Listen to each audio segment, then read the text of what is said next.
Can you hear it? Probably not. I've got the mic on for that reason. But for this video, it probably would be quite good if you could hear it. Did you see that? Something just whizzed past my face. I think it was a butterfly. So there's a monastery there. It's 6 in the morning. This is where I live. This is my home. I don't live in that block.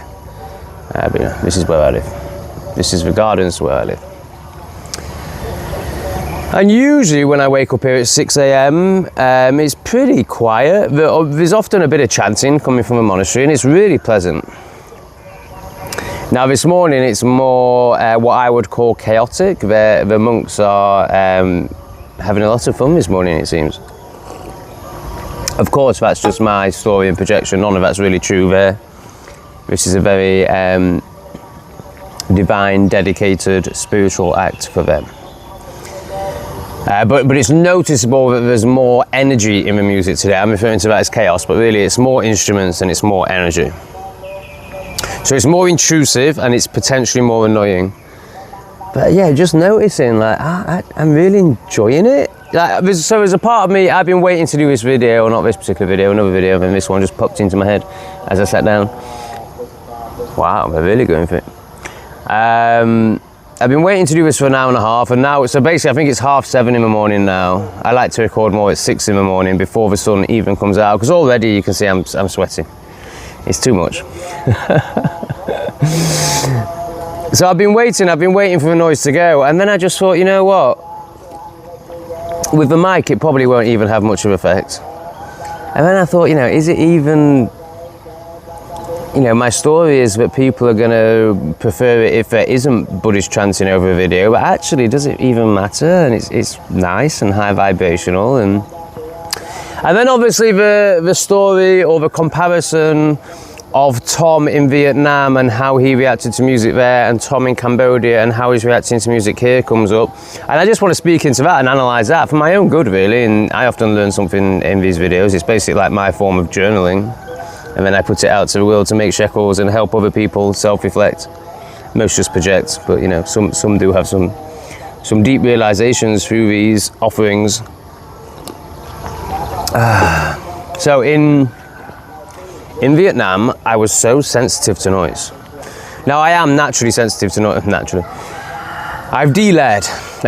I no longer, you know, my senses are alive. I'm no longer able to be told that we're upside down on a spinning ball and not question it, for example, when all my senses tell me that I'm still flat, not spinning around.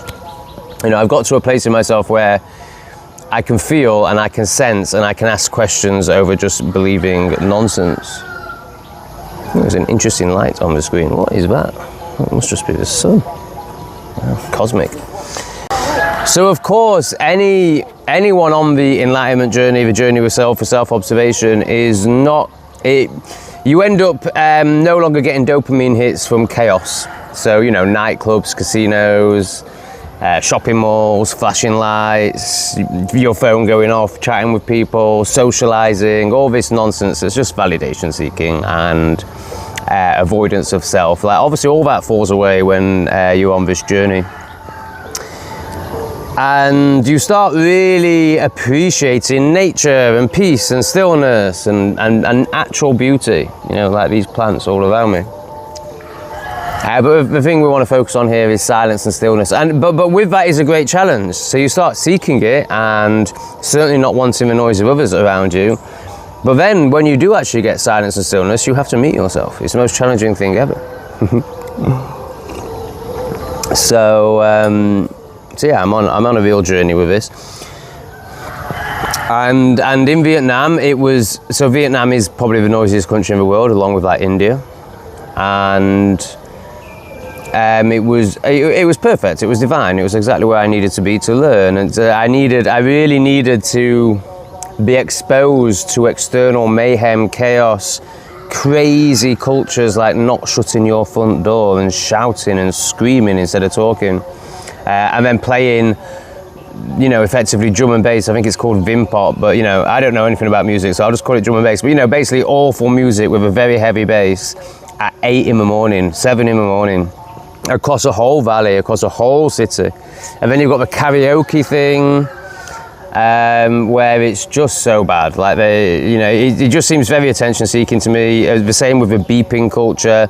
It doesn't make any sense. It's not good. It doesn't add anything. It's very much look at me, I'm making noise energy. And you know, the canvas the most empty, rattles the loudest. Like there's definitely an IQ thing here. There's definitely a low IQ thing playing out here. Like low IQ and lots of noise are you know, they go hand in hand. I mean, just look at the bioweapons and look at Indians. Like Indians are constantly on the phone. Like they constantly have to be talking to someone. They constantly have to be creating noise. And then look at how they live, and they live 10 in a house, and you know, they're in constant noise and chaos. Like they haven't even for a minute experienced themselves or silence, but you know, then I don't think they're supposed to. And then you look at the beasts of the land, thou shalt not dwell with the beasts of the land. I mean, they have to have so much chaos in their life that they go around stamping on heads and shanking and, you know, just crazy behavior. So there's a real addiction from the low IQ towards noise. So I've never really liked it because obviously I'm very high IQ. But then I've been on this awakening journey and it's become a real repulsion for me. So it was obviously anyone who watched my English Refugee, my other channel, footage in Vietnam will see, you know, that really playing out. And then I come to Cambodia and it's a lot quieter. You know, the people are just another level here in every single way. So much calmer. Their language isn't as harsh. They don't shout at each other. They don't. Right. So this is as bad as it gets in terms. And I'm not even saying it's bad. I'm just using that language for the sake of a video. But this is as loud as it gets. Right. So I've been living here just over 2 weeks now. There's been 2 evenings where someone's played some sort of horrible stereo bassy music for a couple of hours over the whole village. It has happened twice.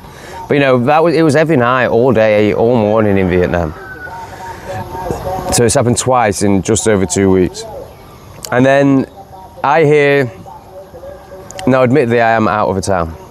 It would probably be a bit more karaoke in the town, but again, I don't think it would be like Vietnam. I don't think it would be as showy offy. I don't think it would be as loud. I don't think it would be as bassy. But basically this is what I hear. I hear the monastery. And I love it. Now this morning it is a bit intense. This morning, if I could choose, I would rather not have that noise. But at the same time, I've still got my windows open, and so I find myself like, is this because I've opened my heart? If I went to Vietnam, would I be less triggered than I was? I probably would be a bit less triggered, but actually no, I don't think so. I think, yeah, I'm sure there's an element of that. But I think actually it's just the difference between Cambodia and Vietnam. And of course, then the external and the internal are always reflecting. So of course that's created a shift in me as well, or allowed me to soften to a more deeper, compassionate, loving place with myself and therefore the external. I'm sure if I went back to Vietnam, I would really struggle. I mean, it's just horrendous in terms of noise. In terms of chaos and noise, it's horrendous. There's also a lot of really good things about it. I'm really grateful for my time in Vietnam. I learned a lot, I experienced a lot. But I'm just amazed that I did 6 months in Vietnam. And it's just the noisiest, most chaotic place, after like probably India and Bangladesh. But I mean, are they even countries? I mean, are they even people? Obviously, I'm joking, YouTube, of course, yeah. Diversity is Siem Reap, obviously. And there's good people everywhere. But you know, you have to, when you watch your 551st video of an Indian drowning in a puddle of water and other Indians standing around and watching, you do have to ask these questions. I think that's it for this video. Lots of love. Thanks for watching. See you soon. Hey, congratulations on making it to the end. Thank you very much. This was originally recorded for my other channel, Tom Goes to X, where it's much more philosophical, psychological, self-observational, interested in consciousness, awareness, potentially enlightenment maybe. So if you like that sort of stuff, make sure you subscribe to that channel. And of course, for those that are gonna pleb out in the comments, I am aware that I've shared this on my other channel previously. I have 2 channels. It's up to me how I use them. It's up to me how I decide what content is appropriate, and sometimes there's an overlap there. So you don't need to tell me in the comments that I've already shared this, and you don't need to get angry about it. You can just click off. Or get angry, do whatever you want. It doesn't matter to me. Moon in the sunshine. Big love.